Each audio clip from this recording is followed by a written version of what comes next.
आज का जो अपना टॉपिक है बहुलक में, वो हमारे पास टॉपिक जो बनता है वो है रबर। ठीक है, तो रबर हमारे पास दो प्रकार का होता है, प्राकृतिक रबर और संश्लेषित रबर। तो आज अपने पहले अध्ययन करेंगे प्राकृतिक रबर का। तो प्राकृतिक रबर को अगर अपने अध्ययन किया जाए कि प्राकृतिक रबर हमने को कहाँ से प्राप्त होगा, तो सिंपल सी बात है कि प्राकृतिक रबर अपने को किससे प्राप्त होता है, प्रकृति से प्राप्त होता है। तो प्रकृति से ये अपने को ज़्यादातर अपने को भारत में, इंडोनेशिया में, दक्षिण अमेरिका में, श्रीलंका में, यहाँ पर इनके पेड़ पाए जाते हैं। तो इन पेड़ों से अपने रबर को प्राप्त करते हैं। तो रबर के जो पेड़ का जो नाम है, वो रबर के पेड़ का नाम हमारे पास होता है हेविया ब्रेसिलियंसिस।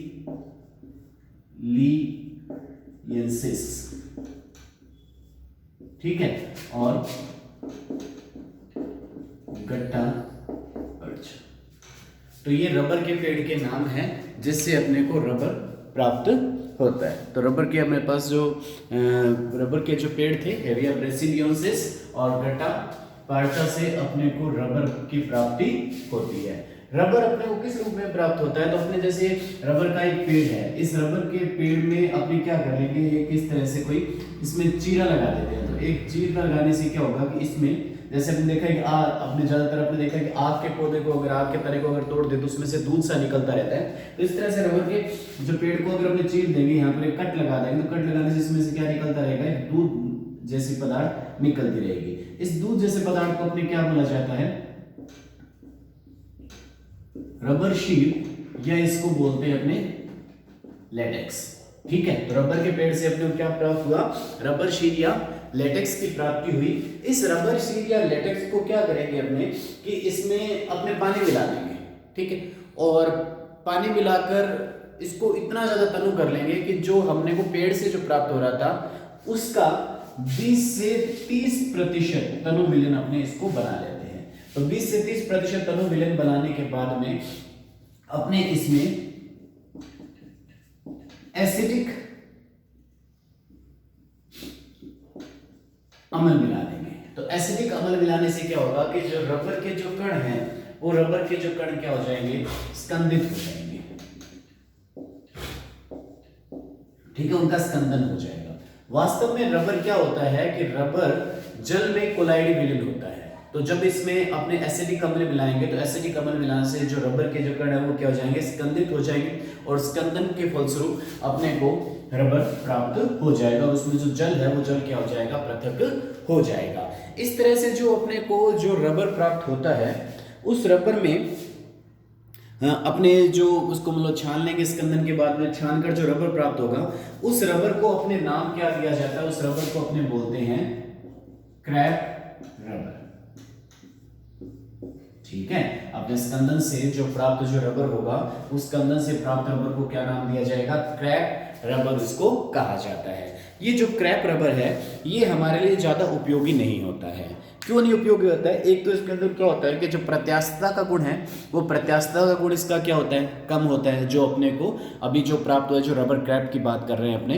दूसरा, ये जो उच्च ताप पर तो नरम हो जाता है, और तापमान को अगर कम किया जाए तो ये कैसा हो जाता है, भंगुर प्रकृति का हो जाता है। ठीक है, तो ये क्या होगा, एक तो प्रत्यास्थता का गुण, इसमें प्रत्यास्थता से मतलब इलास्टिसिटी, ज्यादा खींचेंगे तो ये टूट जाएगा। ठीक है, दूसरा आपने कहा कि इसमें जो उच्च ताप पर तो क्या हो जाएगा, नरम हो जाएगा, और निम्न ताप पर ये क्या हो जाएगा, भंगुर हो जाएगा। तो ये रबर के अपने अभी इसमें कमी है, अभी इसको सुधारना है अपने को। तो सुधारेंगे कैसे, अपने कहा कि जो क्रैप रबर है, वो क्रैप रबर अभी क्या है, कम प्रत्यास्थ है। दूसरी बात अपने करें कि ये क्या होगा, उच्च ताप पर तो क्या हो जाएगा, नरम, और निम्न ताप पर क्या हो जाएगा, भंगुर। भंगुर मतलब बिखरना। ठीक है, तो निम्न ताप पर क्या होगा, भंगुर प्रकृति को प्रदर्शित करता है। इसके बाद में अपने बात करें कि इसकी जो जल अवशोषण की जो क्षमता है, वह जल अवशोषण की क्षमता इसकी उच्च होती है। ठीक है, तो तीसरी इसकी कमी क्या हुई कि ये क्या हो गया, उच्च जल अवशोषण क्षमता प्रदर्शित करता है। फिर चौथी कमी, ये जो अपने पास अध्रुवीय विलायक जो है, ठीक है, इन अध्रुवीय विलायकों में आसानी से क्या हो जाता है, विलय हो जाता है। अध्रुवीय विलायक जैसे बेंजीन हमारे पास अध्रुवीय विलायक का उदाहरण होता है, कार्बन टेट्राक्लोराइड हमारे पास अध्रुवीय विलायक का उदाहरण आता है। तो ये अध्रुवीय विलायकों में क्या हो जाता है, आसानी से विलय हो जाता है और यह ऑक्सीकरण जो अभिकर्मक है उसके प्रति भी ये प्रतिरोधी गुण प्रदर्शित नहीं करता। ठीक है, तो पांचवी कमी इसकी क्या है कि जो हमारे पास ऑक्सीकारक अभिकर्मक है उनके प्रति प्रतिरोधी क्षमता प्रदर्शित नहीं करता है। ठीक है, तो ये हमारे पास जो प्रकृति से जो अपने रबर क्रैफ्ट है उस रबर क्रैफ्ट में ये कमियां हैं। इस कमी को क्या करना पड़ेगा, अपने को सुधारना पड़ेगा। तो सुधारने के लिए अपने रबर का क्या करते हैं, सुधारने के लिए अपने रबर का वल्कनीकरण किया जाता है। ठीक है, रबर को सुधारने के लिए, इसके गुणों को सुधारने के लिए जो कमियां हैं, इस कमियों को सुधारने के लिए अपने क्या करेंगे, रबर का वल्कनीकरण करवाया जाएगा। ये वल्कनीकरण क्या है, आगे अपने डिटेल में करेंगे वल्कनीकरण क्या है। तो यहां तक अपने को समझ में आ गया कि अपने को रबर क्रैफ्ट किस प्रकार से प्राप्त हुआ, रबर क्रैफ्ट में ये कमियां थी और उसको सुधारने के लिए अपने कौन सी प्रक्रिया करवाते हैं, वल्कनीकरण की प्रक्रिया करवाई जाती है। इस प्राकृतिक रबर का जो मुख्य उपयोग है वो अपने जूते बनाने में, बरसाती कोट बनाने में, गोल्फ की गेंद बनाने में इसको काम में लिया जाता है। तो इसके उपयोग की बात करें तो इसका उपयोग क्या है प्राकृतिक रबर का, तो अपने कहा एक तो क्या बनाने में, जूते, बरसाती कोट, और जो गोल्फ खेलते हैं तो गोल्फ की जो गेंद बनाई जाती है वो इसी प्राकृतिक रबर से ही बनाई जाती है। तो ये हमारे पास जो प्राकृतिक रबर है इसका उपयोग हो गया, किस तरह से इसको उपयोग में लिया जाता है। अब अपने बात करें कि जो प्राकृतिक रबर है वो इसका संगठन कैसा है, इसकी संरचना कैसी है। तो अपने प्राकृतिक रबर का संगठन और संरचना देखते हैं।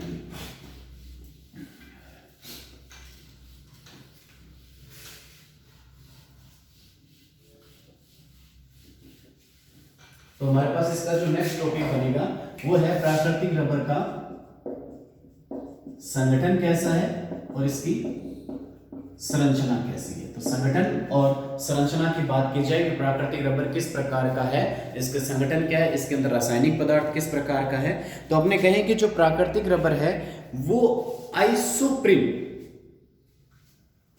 ठीक है, प्राकृतिक रबर की अगर अपने से पूछे जाए कि जो एकलक इकाई है वह एकलक इकाई क्या है, तो अपने कहेंगे प्राकृतिक रबर की जो एकलक इकाई है वो कौन सी होती है, आइसोप्रीन होती है।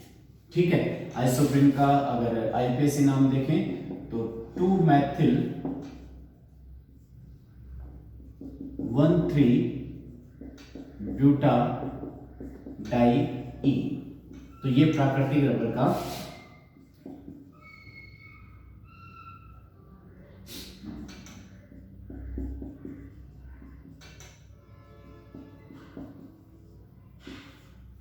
ठीक है, तो इससे बनी हुई होती है 2-methyl 1,3-butadiene। ये प्राकृतिक रबर की एकलक इकाई है। इस प्राकृतिक रबर की एकलक इकाई आइसोप्रीन एकलक इकाई बोल दिया गया, या इसको क्या नाम दे दिया गया अपने को 2-methyl 1,3-butadiene के बहुलीकरण से अपने को प्राकृतिक रबर प्राप्त होता है। ये जो अपने को प्राकृतिक रबर जो प्राप्त हो रहा है वो एक रेखीय बहुलक है। कैसा बहुलक है हमारे पास, एक रेखीय बहुलक है। तो अपने कह सकते हैं कि जो प्राकृतिक रबर है वो कैसा है, हमारे पास एक रेखीय बहुलक है। और बहुलीकरण कौन सा होगा, अपने योगात्मक बहुलीकरण और संगनन बहुलीकरण की बात करें तो इसका जो निर्माण है वो किससे होता है, योगात्मक बहुलीकरण के द्वारा प्राकृतिक रबर का निर्माण होता है। तो इसका योगात्मक बहुलीकरण अगर प्रदर्शित किया जाए,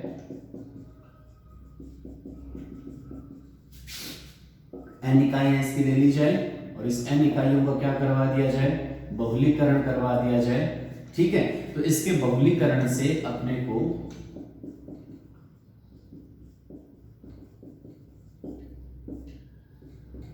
जो प्राप्त होगा इसे क्या कहा जाएगा, प्राकृतिक रबर कहा जाएगा। तो ये अपने को प्राकृतिक रबर जो हमारे पास आइसोप्रीन एकलक इकाई या 2-मेथिल-1,3-ब्यूटाडाई एकलक इकाई के बहुलीकरण से अपने को क्या प्राप्त हो रहा है, प्राकृतिक रबर की प्राप्ति हो रही है।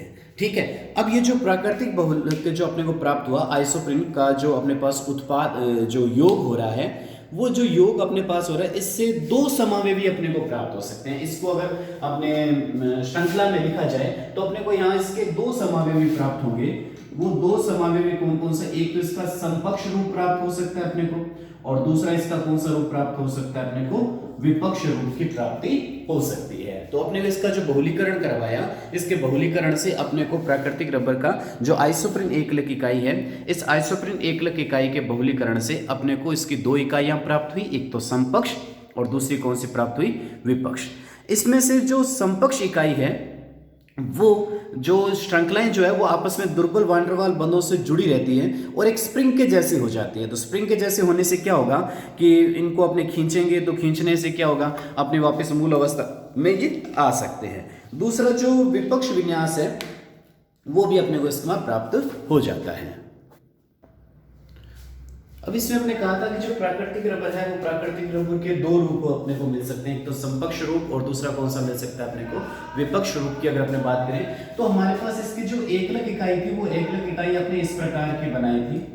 ठीक है, ये हमारे पास जो प्राकृतिक बहुलक था उस प्राकृतिक बहुलक को अपने ये कहा था कि ये प्राकृतिक रबर हमारे पास है। तो इस प्राकृतिक रबर को अपने इस प्रकार से लिखा जा सकता है कि जैसे हमारे पास ये रूप इसका प्राप्त हो रहा है, तो इसको अपने इस रूप में लिखा संरचना को, तो इसके अपने दो रूप बताए, एक तो समपक्ष रूप और एक कौन सा बताया, विपक्ष रूप। तो एक ऐसी ही इकाई और ले ली जाए हमारे पास,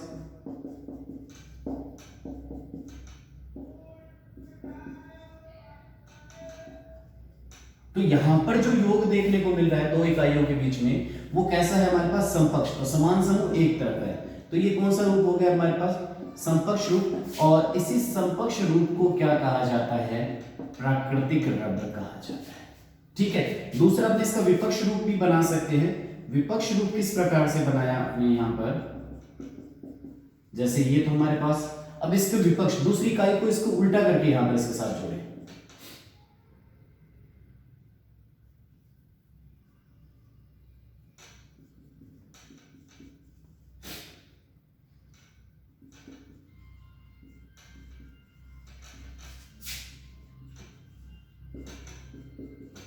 ठीक है। एक बार इकाई का योग ऊपर की तरफ हो रहा है, एक बार इकाई का योग क्या हो रहा है, नीचे की तरफ हो रहा है। तो ये जो रूप हुआ हमारे पास कौन सा हो गया, विपक्ष रूप। और इसी विपक्ष रूप अपने को कहां से प्राप्त होता है, जो अपने को गट्टा पारचा जो अपने बताया था, गट्टा पारचा रबर से अपने को कौन सा रूप प्राप्त होता है, इसका विपक्ष रूप की अपने को प्राप्ति होती है। तो अपने पास यहाँ पर प्राकृतिक रबर के दो रूप प्राप्त हो गए। अपने कहा कि जो आइसोप्रीन एकलक इकाई है उस आइसोप्रीन एकलक इकाई से रबर के दो रूप अपने प्राप्त हुए, समपक्ष रूप और विपक्ष रूप। समपक्ष रूप को क्या कहा जाता है, प्राकृतिक रबर कहा जाता है, जबकि विपक्ष रूप को क्या कहा जाता है, गट्टा पारचा रबर अपने को कहा जाता है। तो ध्यान देने वाली बात है, समपक्ष रूप ही प्राकृतिक रबर हमारे पास बनता है। अब अपने को बता दी तो रबर क्रैप है, ठीक है, क्रैप रबर इसको बताया था आपने, मतलब इसके अंदर कुछ कमियां थी, तो उन कमियों को दूर करने के लिए अपने क्या करवाया जाता है, इसका वल्कनीकरण करवाया जाता है। तो वल्कनीकरण क्या चीज है, इस वल्कनीकरण की प्रक्रिया को अगर देखा जाए तो प्राकृतिक रबर का वल्कनीकरण क्या होता है, तो अपने कहें कि जो अपने को प्राकृतिक रबर अपने को जो प्राप्त हो रहा है, ठीक है, इसके अंदर अपने को एक द्विबंध देखने को मिल रहा है। तो यहाँ पर इस प्राकृतिक रबर के अंदर अपने को यहाँ पर एक द्विबंध पाया जा रहा है ये, ठीक है। तो अपने क्या करवाएं, रबर का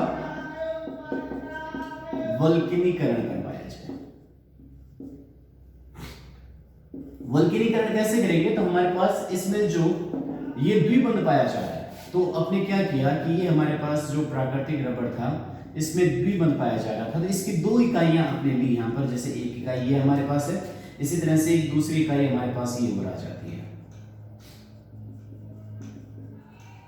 ठीक है। तो ये हमारे पास दूसरी इकाई आ गई। तो अपने क्या करेंगे, प्राकृतिक रबर को सल्फर के साथ मिलाकर गर्म किया जाएगा। क्या किया जाएगा कि हमारे पास जो प्राकृतिक रबर है, इस प्राकृतिक रबर को सल्फर के साथ क्या करेंगे, गर्म करेंगे। तो प्राकृतिक रबर को जब सल्फर मिलाकर गर्म किया जाता है, इस प्रक्रिया को क्या कहा जाता है, रबर का वल्कनीकरण कहा जाता है, जिससे जो रबर के जो गुण थे उन गुण धर्मों में क्या आ जाता है, परिवर्तन देखने को अपने को मिलता है। ये जो प्रक्रिया है सबसे पहले अपने को जो चार्ल्स गुडियर ने यूएसए में इस प्रक्रिया को करवाया था, और इसी समय जो लंदन में थॉमस हैंकॉक एक जो वैज्ञानिक था उसने भी इस रबर का वल्कनीकरण कराया था। तो जो अपने क्या करेंगे, जब इसको सल्फर मिलाकर गर्म करेंगे प्राकृतिक रबर में, तो इसके बीच का जो द्विबंध है वो द्विबंध क्या हो जाएगा, समाप्त हो जाएगा, और यहाँ पर कौन जुड़ जाएगा, सल्फर आपस में इन दो इकाइयों के बीच में जुड़ जाएगा। तो सल्फर दो इकाइयों के बीच में क्या कर रहा है, एक त्रियक बंध का निर्माण कर रहा है। इस त्रियक बंध के निर्माण के कारण से आपने बताया था कि जो रबर क्रैप है उसमें प्रत्यास्थता का गुण क्या पाया जा रहा है, कम पाया जा रहा था। तो त्रियक बंधों की उपस्थिति के कारण से जो रबर क्रैप था, या अब जो अपने जो वल्कनीकृत जो रबर है, उस वल्कनीकृत में रबर में जो प्रत्यास्थता का गुण है वो क्या हो जाता है, बढ़ जाता है। ठीक है, तो अपने पास यहाँ पर आ जाए, समझ में आ गया आपको कि जो वल्कनीकरण किसे कहा जाता है, तो प्राकृतिक रबर को जब सल्फर मिलाकर गर्म किया जाता है, इस प्रक्रिया को क्या कहा जाता है, वल्कनीकरण कहा जाता है। होता क्या है कि सल्फर क्या करता है, दो इकाइयों के बीच में जो हमारे पास बहुलक, जो प्राकृतिक रबर का बहुलक था, इसमें उपस्थित जो द्विबंध है, उस द्विबंध को समाप्त कर उनके बीच में क्या करता है, एक त्रियक बंध का निर्माण करता है, जिससे इसके प्रत्यास्थता के गुण में क्या हो जाती है, वृद्धि हो जाती है। तो इसे क्या कहा जाता है, वल्कनीकृत रबर। तो ये हमारे पास जो प्राप्त हुआ उस रबर को क्या नाम दिया जाता है, वल्कनीकृत रबर अपने को नाम दिया जाता है। ठीक है, तो ये हमारे पास वल्कनीकृत रबर हो गया।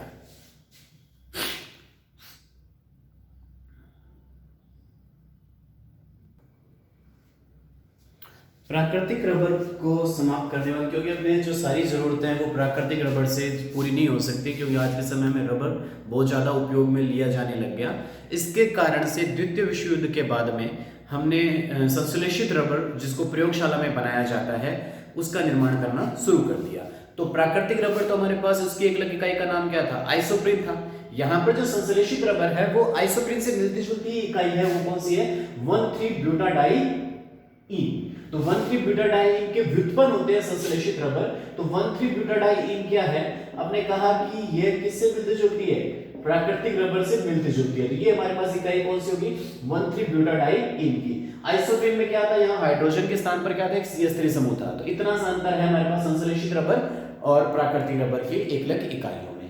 तो संश्लेषित रबर के अंदर पहला उदाहरण आता है हमारे पास स्टाइरिन ब्यूटाडाइईन रबर। स्टाइरिन ब्यूटाडाइईन रबर मतलब ये किस प्रकार का हुआ, सहबहुलक हुआ, जिसमें दो एकलक इकाइयां भाग ले रही है। कौन सी, हमारे पास एक तो स्टाइरिन इकाई है, दूसरी कौन सी, ब्यूटाडाइईन इकाई। इसको ब्यूना एस भी नाम दिया जा सकता है, SBR भी कहा जा सकता है, ब्यूना BU, ब्यू का मतलब क्या, ब्यूटाडाइईन, Na का मतलब सोडियम और S का मतलब स्टाइरिन।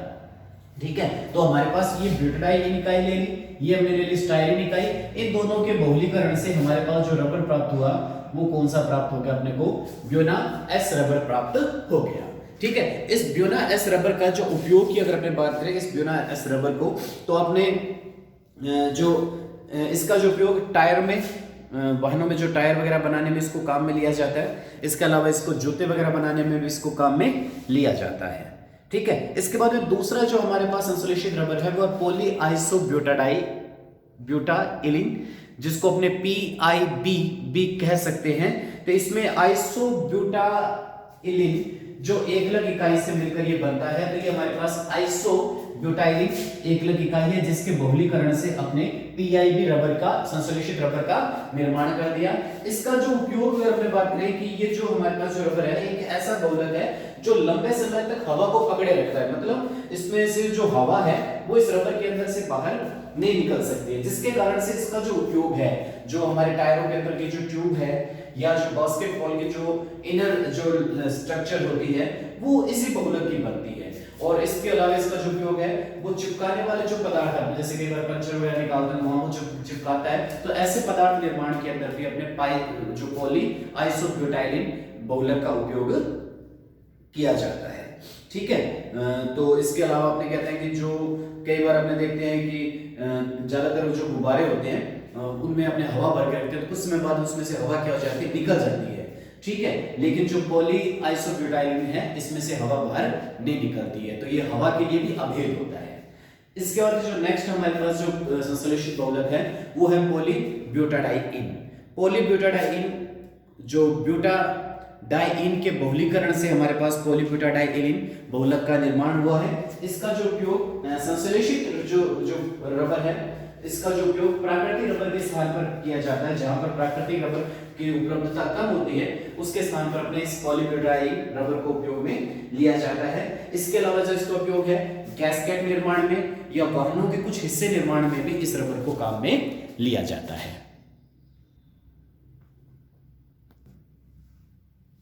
इसके बाद में संश्लेषित रबर के उदाहरणों में हमारे पास आ रहा है पॉलीक्लोरोप्रीन या जो नियोप्रीन रबर कहा जा सकता है। इसकी जो एकलक इकाई है वो एकलक इकाई कौन सी होती है? क्लोरोप्रीन होती है इसकी एकलक इकाई, ठीक है, जो आइसोप्रीन से थोड़ा सा अलग है। आइसोप्रीन में यहाँ पर CH3 था और यहाँ पर कौन सा आ गया? Cl समूह आ गया, ठीक है। तो इसकी एकलक इकाई का नाम क्या हो गया हमारे पास? जो क्लोरोप्रीन से हमारे पास किसका निर्माण हो रहा है? पॉलीक्लोरोप्रीन या नियोप्रीन रबर का, संश्लेषित रबर का निर्माण हो रहा है, ठीक है। ये भी एक योगात्मक बहुलीकरण का उदाहरण है। इसका जो उपयोग, ये रबर क्या होता है? ठोस होता है और इसकी जो ऑयल के लिए जो इसकी क्या होती है, जो रेजिस्टेंस, ऑयल के लिए रेजिस्टेंस होता है, इसलिए इसका उपयोग जो अपने गैस्केट, वाहनों के जो पट्टे हैं या होज एक्सेट्रा बनाने में इसको काम में लिया जाता है। इसके बाद में नाइट्राइल रबर, जिसको NBR रबर कहा जा सकता है या ब्यूना N, जैसे ब्यूना S था उसी तरह से ब्यूना N।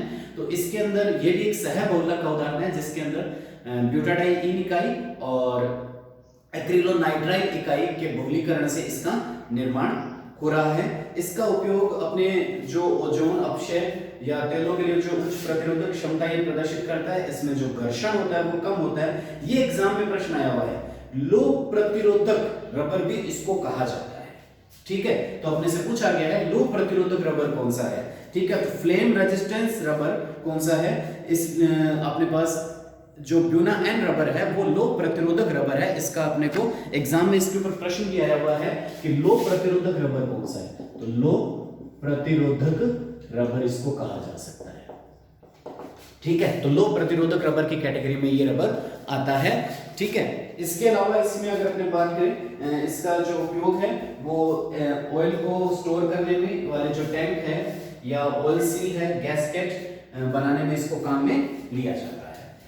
छठा जो संश्लेषित रबर है वो एक्रिलोनाइट्राइल, ब्यूटाडाइन और स्टाइरिन, तीन इकाइयां इसमें मिलेगी। एक्रिलोनाइट्राइल भी है, ब्यूटाडाइन भी है और स्टाइरिन भी है, इसलिए इसको ABS, A से एक्रिलोनाइट्राइल, B से ब्यूटाडाइन और S से स्टाइरिन। तो ये भी एक सहबहुलक का उदाहरण है जिसमें एक्रिलोनाइट्राइल लगभग 30%, ब्यूटाडाइन लगभग 20% और स्टाइरिन लगभग 50% इसके अंदर मिला हुआ होता है। तो इन तीनों के बहुलीकरण से हमारे पास ABS प्रकार के रबर का निर्माण होता है। तो इस तरह से हमारे पास ये 6 अपने संश्लेषित रबरों की बात कर ली, इससे पहले प्राकृतिक रबर की बात की। तो इस तरह से जो हमारा रबर का जो टॉपिक है वो हमारा कंप्लीट हो गया।